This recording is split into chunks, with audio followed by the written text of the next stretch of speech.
Alright, so my second topic for this week is the identify the abuse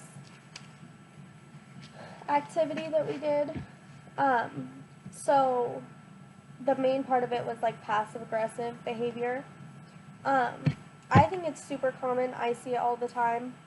Um, like just all over. A lot of the time it's social media and stuff, and I just see it like situations that happen around me and stuff. But I definitely think that with passive aggressive behavior, it makes it hard for the people to identify that they're being abused or the abuse that's happening or anything, just because rather than someone blatantly coming out and saying these like rude things or discouraging, negative, whatever they're saying, like rather than just coming out and saying those, they're being like passive aggressive and like putting it in different words and trying to make it sound better.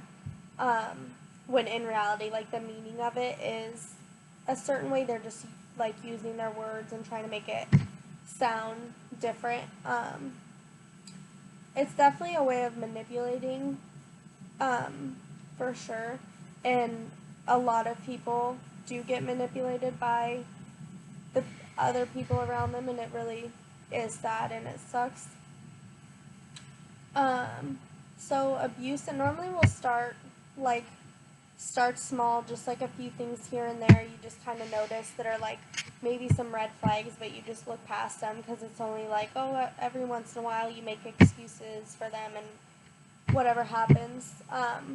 So it starts out just slowly, and then after a while you just realize it's like it's all that's there is like the abuse that's happening, and you just don't even realize until it creeps up on you, and it's like there's no excuses at this point.